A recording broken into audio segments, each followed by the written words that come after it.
Happy Valentine's Day, YMCA families. As you can see here, it's one of my favorite days of the year. I got my red and my pink and even my heart socks on. I also really like it because I have some pretty good Valentine's Day books. Today, I decided I would share with you Love Splat. It's one of my favorite, and he is one of the cutest little cats. Let's see what happens to Splat on Valentine's Day.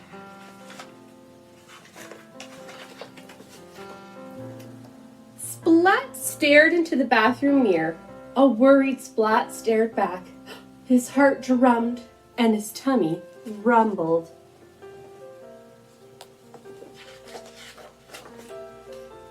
He straightened his whiskers, ruffled his fur, and brushed his teeth. Today, he wanted to look just right. After all, today was Valentine's Day.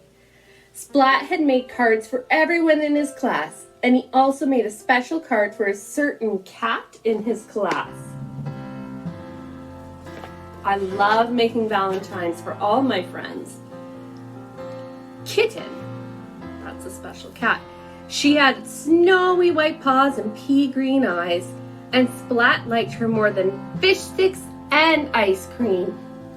But whenever Kitten saw Splat, she pulled his ears and poked his belly, tied his tail and called him smelly. Then she'd run away.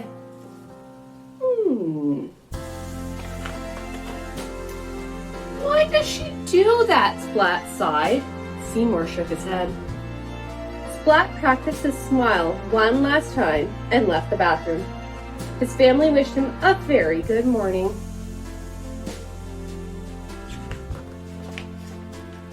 He ignored his breakfast and gazed at a little red envelope. On the front of the envelope, in Splat's very best writing, was a single name. Kitten. Splat tucked the envelope in his bag and left for school. His tummy rumbled loudly all the way. He was so busy telling his tummy to be quiet that he didn't see Kitten coming around the corner. Splat! He bumped into her. And when he tried to say sorry, his tongue turned to jelly, his legs wobbled like rubber, and his tummy rumbled louder than ever. This happened every time he saw Kitten. Kitten gave Splat a funny look. Then she pulled his ears and poked his belly, tied his tail and called him smelly, and ran away. Why does she do that? He sighed. Seymour shook his head. Later in cat school, all the class swapped their Valentines. Splat sat at his desk, clutching that little red envelope. I'll give it to her soon, he said to Seymour. But soon it was recess.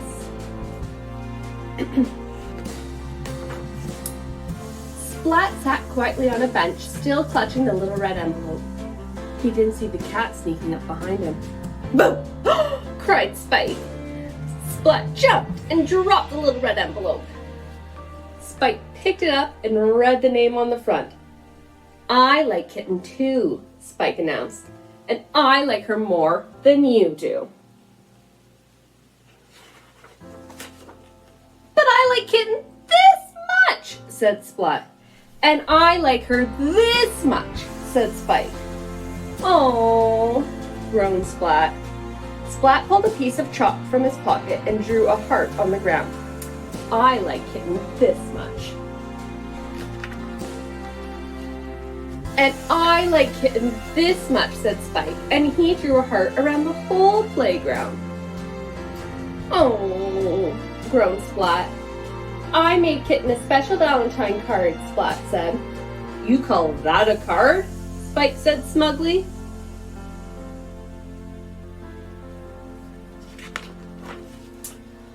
Oh, groaned Splat, it's not fair. Seymour shook his head. Splat's card looked teeny-weeny next to Spike's, and with a sigh, he threw it in the trash. Kitten opened Spike's card. The message inside read, You are so lucky that I like you. Kitten smiled. Splat didn't, and he turned away. Splat didn't see the snowy white paws lift the red envelope from the trash, or the pea green eyes read the name on the front. Kitten took the card from the envelope and opened it. In Splat's very best writing were 3 little words. I like you. Kitten sat down next to Splat and gave him a little pink envelope. On the front was a single name, Splat. Splat opened the envelope, and on the card was a rhyme. Your fur is soft and I like to stroke it. You make a silly noise in your belly when I poke it.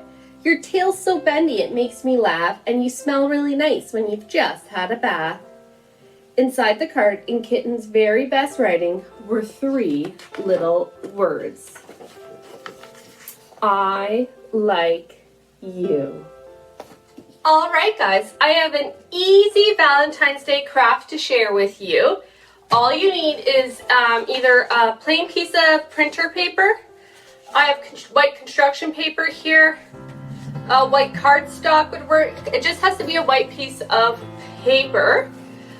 Some watercolor paints if you have them. If not, you could do food coloring in water, or even if you have regular paint and you put a little bit in water, it'll help make it like a watercolor. And then a paintbrush or some paintbrushes and a white crayon, because we're going to make some secret messages.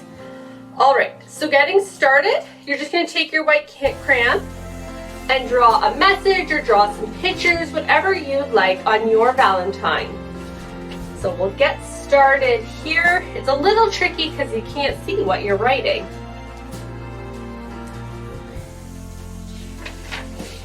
So you can decorate it. You could keep it out flat and decorate the whole page. And then once you're done with your secret message, so you can keep working on it after I've finished here, you're going to take your paintbrush, get it wet, and then pick the color of your choice. Get some paint on there, and you're going to paint over top of what you wrote. You can just paint over the whole paper, because what's going to happen is your secret message is going to appear.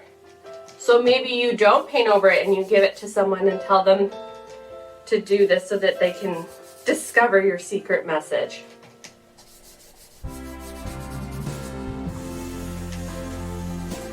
Do mine quickly here so you can see it. And it's going to be a bit tricky, but once you paint over it, it is too hard to see, but I have a heart there and it says I heart you. So you can do whatever you'd like and then give that to someone special.